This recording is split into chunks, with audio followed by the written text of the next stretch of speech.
कहानी जादुई पेड़ महल और माँ चिड़िया की। बहुत बहुत दूर समय से परे एक गहन और रहस्यमयी जंगल था। इस जंगल में साधारण पेड़ नहीं थे। हर पेड़ सोने जैसे चमकते पत्तों, चांदी जैसे तनों और इंद्रधनुषी फूलों से भरा था। इन पेड़ों की शाखाएं आपस में इतनी घनी होकर जुड़ी थीं कि उन्होंने मिलकर एक भव्य महल बना दिया था, पेड़ महल।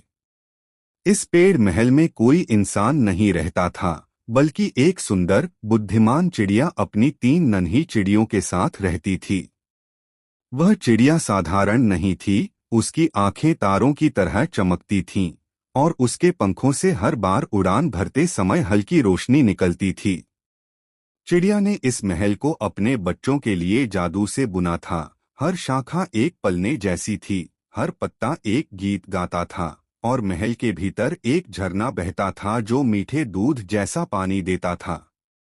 लेकिन एक दिन जंगल में एक वज्रवृक्ष जाग उठा, एक दुष्ट पेड़ जो ईर्ष्या करता था कि चिड़िया का महल सबसे सुंदर है। उसने बादलों को बुलाकर जंगल में अंधेरा फैला दिया और तूफान मचा दिया। पेड़ों की शाखाएं कांपने लगीं, महल की दीवारें हिलने लगीं।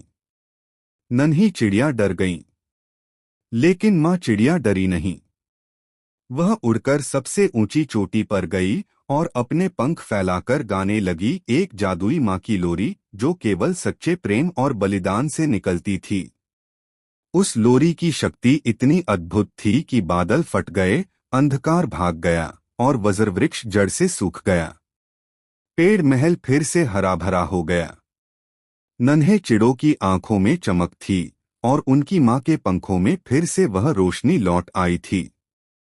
सीख है, सच्चा प्रेम, विशेषकर माँ का प्रेम, हर अंधेरे को मिटा सकता है, चाहे वो तूफान हो या जलता हुआ आकाश।